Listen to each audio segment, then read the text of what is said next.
A foot of rain or even more, and that's even inland, so it's not just the areas on the coast. Let's talk about where flooding might be the most likely. Is that in that entire region that you just circled, or is it where you're going to see the storm surges on the coast?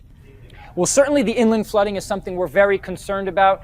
The inland flooding can be very, very dangerous as well. We urge people not to drive through flooded roadways, things like that. But I am very concerned about the storm surge, so the ocean water coming in as well. So we'll start out big and we'll zoom in here. You can see how wide of a scope this is. We can have storm surge as far north and west as Apalachicola, and then all the way down to the Keys. And then even on the eastern side of Florida as well, we could have storm surge 1 to 3 feet up towards Myrtle Beach. Savannah, St. Augustine, and the Space Coast there could see 3 to 6 feet of storm surge. Let me zoom in here to show you what I'm very concerned about. This is the area I'm most concerned about. This is where the storm is going to be likely moving into. Something like this is going to be the general track we're thinking for the storm, and that's really going to shove all the water up into these bays and inlets. Naples, Fort Myers, Venice, Sarasota, all the way up into Tampa Bay are the areas that we're expected to get a lot of storm surge. Now, I do want to say that it's going to be very track dependent where the maximum storm surge is going to occur.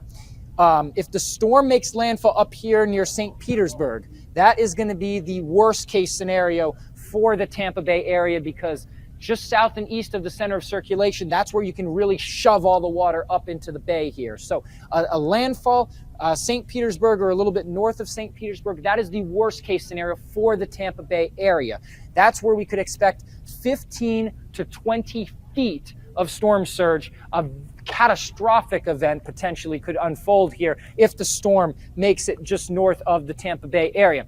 Now, a little bit better news for Tampa if the second solution happens. If it moves a little further south towards maybe Sarasota, of course that's not good news for Sarasota, Venice, places like that. They will see that catastrophic storm surge, but then the Tampa Bay area will see a little bit less storm surge. But we're only dealing with a couple of miles here. You know, a storm shift, a bobble in the storm by a couple of miles can make all the difference between a damaging storm surge and an absolutely catastrophic storm surge.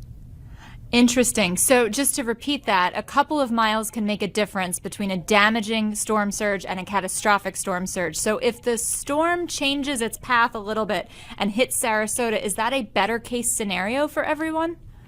Well, for Tampa Bay it is. Of course, if it goes into Sarasota, more of a southern track there, then we're talking about the 15 to 20 foot storm surge, Sarasota, Venice, and even down north of Fort Myers potentially, depending how far south it goes. So it's kind of like whoever, takes the brunt of the storm is really going to face the impacts. There's a lot of population in here. Tampa, St. Petersburg, even Sarasota and Venice. There's a lot of population in there. And so kind of wherever it ends up, there's going to be a lot of destruction.